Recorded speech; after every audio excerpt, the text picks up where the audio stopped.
photons of frequency f fall on a photosensitive surface whose work function is phi naught. A graph is plotted between frequency f and de Broglie wavelength lambda of the most energetic photon. Choose the best possible graph from the following.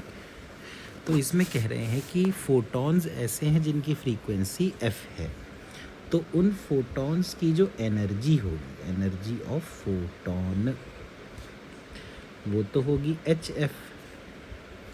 Work function अगर phi है, इसका मतलब energy of electron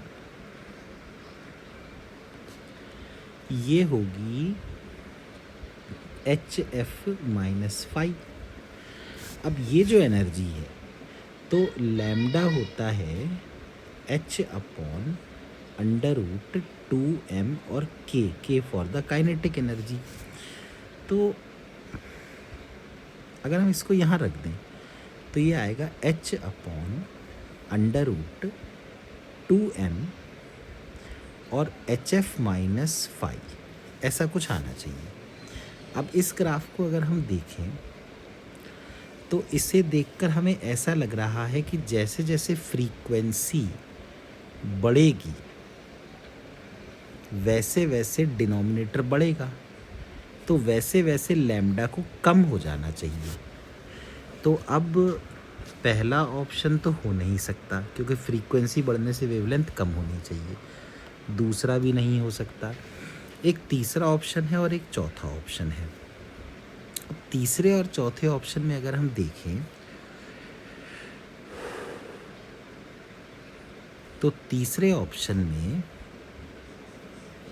भी phi upon H है, चौथे में भी phi upon H है. तो यदि हम इसको थोड़ा सा और सॉल्व करके देखें तो ये कुछ ऐसा बनेगा.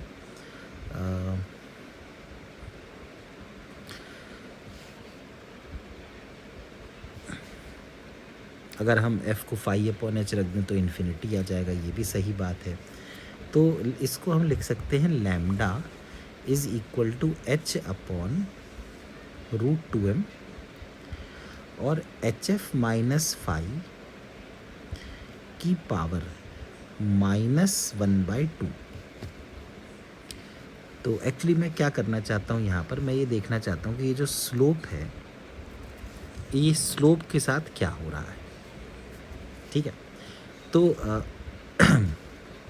D lambda upon D F अगर हम कर दें तो ये बनेगा h upon under root 2m और माइनस हाफ आ जाएगा और hf माइनस फाई की पावर माइनस हाफ माइनस 1 यानी -3/2 आ जाएगा और साथ में h एक कॉमन आ जाएगा तो h स्क्वायर हो जाएगा.